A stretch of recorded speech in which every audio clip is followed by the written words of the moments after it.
Welcome students to your online classes. Now from today onwards we will complete or we will learn about our final course chapters. So in that our first chapter is chapter number 11, that is air and water. Okay, in this chapter we will learn about air, its different compositions, okay, then layer of atmosphere and so many different properties of air. Next we will learn about the water, what is the importance of water, what type of impurities are there, and some methods to remove the impurities of water. Okay, so let's start with the air. Before starting particularly with the air, first of all I just want to tell you that both of these, air and water, are very important for living organisms to live on this earth. Okay, all living things need air and water to live. If I will tell that I will give you air, I will not give you water, then is it possible to live? No. Or if I will give you only water and not air, then also not possible. You need both of these, air and water, to live on this earth. Okay, we need air to breathe as well as water to drink. Both of these, air and water, are very important and basic necessities to live on this earth. Even in your book there is an activity in which there are certain pictures, and on the basis of that you need to write down whether which thing are the childrens are using. First is like a boy is watering the plant, so here water is used. In the next picture a boy is blowing the air in the balloon, so air is used. In the next one a girl is drinking water, so here again water is using over here. And in the fourth one a boy is pumping air into the bicycle tire. Okay, so there air is using. Okay, so let's start with the air. You know that air is present everywhere. Wherever we go, air is present. So air is present everywhere. Wherever we will go, you will get air. Everywhere air is present. But we cannot see air. We cannot see it. Okay. Only we can feel it. We cannot see the air, only we can feel it. And when we can feel it? When it moves. Okay, whenever air will blow, air moves, then we can feel it, but we cannot see it. And you know that it is present everywhere. Now air is not a single thing. It is actually a mixture. It is a mixture of different gases. Okay, it is a mixture of different gases. What type of gases are there? Now we will learn. Fine. First of all, it contains nitrogen. Nitrogen gas is present in highest quantity, that is 78%. The maximum amount of gas present in air is nitrogen, that is 78%.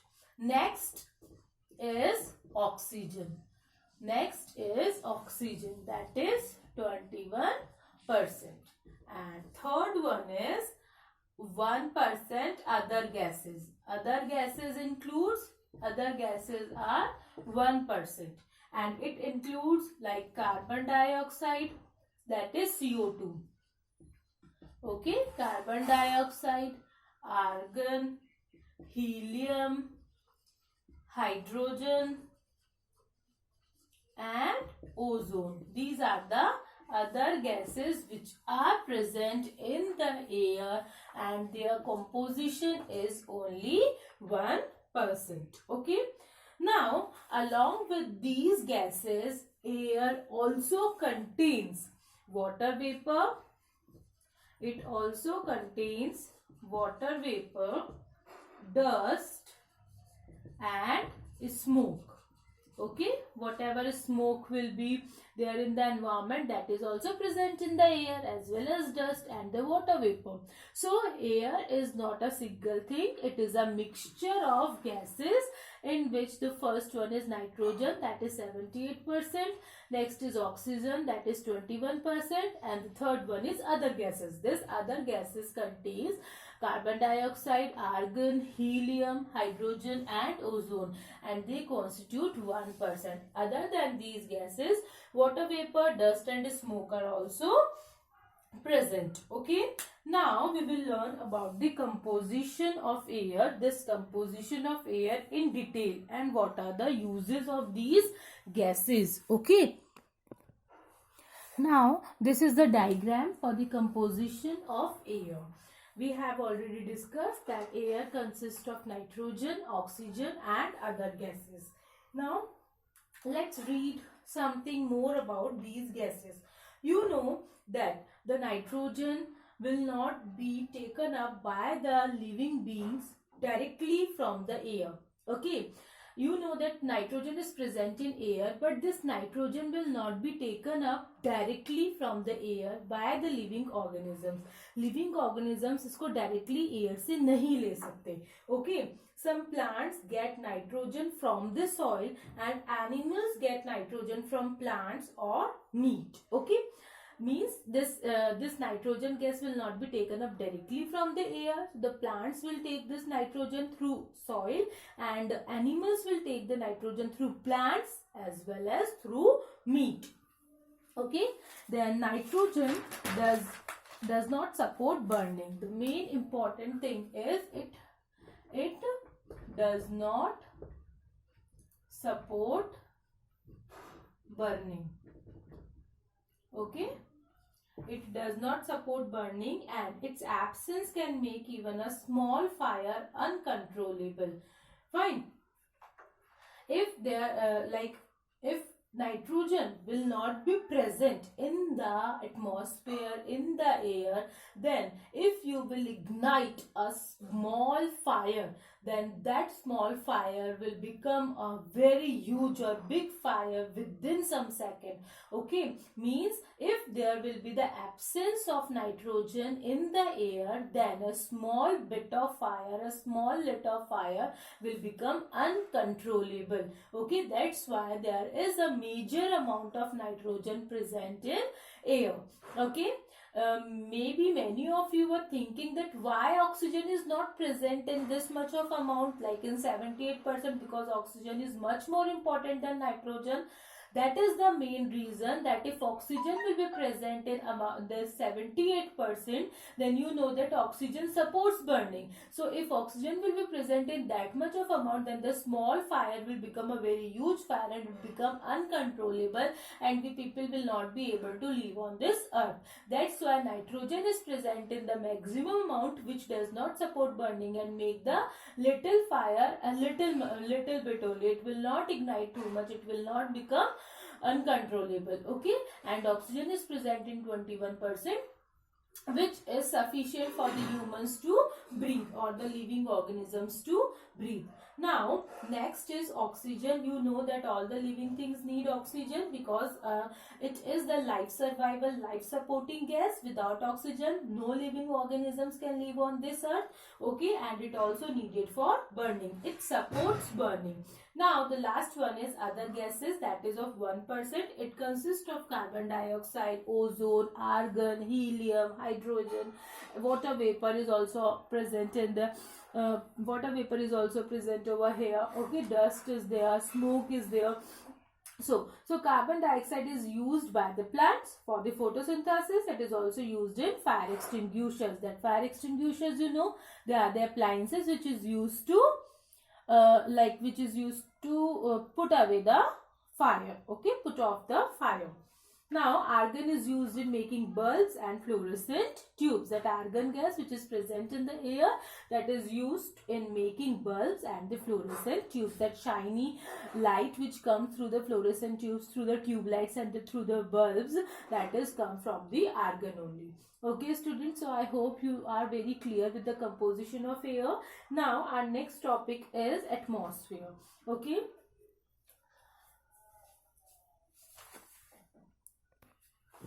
Okay, so this one is atmosphere. At what is atmosphere? You are learning from the earlier classes also. A layer of air or a blanket of air which is surrounding the earth, that is known as atmosphere. Our earth is surrounded by a blanket of air. This is our earth, and it is surrounded completely through a blanket of air or a layer of air, that is known as atmosphere. Okay, this atmosphere is actually held towards the earth because of gravity. Okay, now this atmosphere is basically divided into 5 layers. These are the layers of atmosphere. The first layer, which is near to the earth, is known as troposphere. Next to it is stratosphere, then mesosphere, then thermosphere, and the outermost layer of the atmosphere is known as exosphere. Okay, now we will learn what is present in these layers. First of all, troposphere. This is the first layer of the above the earth surface, and whatever changes in the weather will take place in this layer only. Okay, like if it is a rainy season or winters or summers or autumn, whatever weather changes will be there. Sometimes it is sunny, sometimes cloudy. Every weather change will take place in this layer only, that is in the troposphere. Okay, next is stratosphere. This one is the second layer, and aircrafts will fly in this layer. Okay, like aeroplanes ho gaya, aircrafts ho gaye, all these will fly in this stratosphere. Ozone layer, that absorbs the harmful UV radiations which are coming from the sun, that is also present in the stratosphere.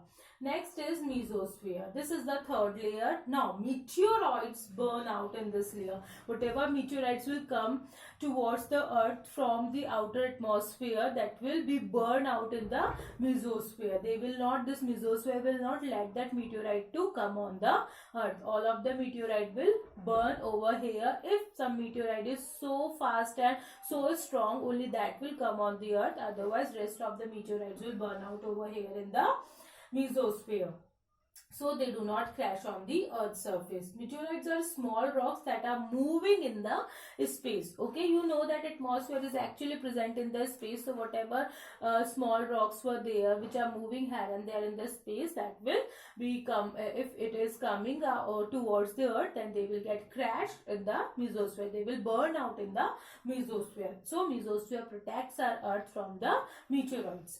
Next is the thermosphere. This is the fourth layer, and space shuttles orbit in this layer. Whatever spacecrafts or space shuttles will be sent in this space, they will orbit. Orbit means they will start to move around the earth in this layer, that is in the thermosphere layer, in the fourth layer. Okay, and this exosphere, this is the fifth layer. It is the outermost layer of the atmosphere, and the air in this layer is very thin. Okay, means very less or very thin air is present in the exosphere. Fine, students, so all these are the layers of air. Next, how the atmosphere helps us in many ways. So first thing is, it protects the earth from becoming too hot by preventing the entry of large part of sunlight from reaching the earth. Okay, whatever UV radiations I already told you, that is absorbed by stratosphere, or whatever means rays are coming from the sun, that is also absorbed by all these layers of the earth. So our earth will not become too hot, and we can easily live on this earth. It's because of the atmosphere only. Next, it also protects us from harmful UV radiations. Next, it also protects us from the meteorites. Meteorite can make a hole or crater in the ground if it hits the earth. Okay, if the meteoroid or anything will come and hit the earth, then it will make the hole or a crater. Crater or hole means a deep depression will be formed on the earth. So all these things means our earth will get protected by the atmosphere. So atmosphere is actually a protective layer around the earth. So this is all about the atmosphere, students. That's all for today. Rest we will learn in the next class.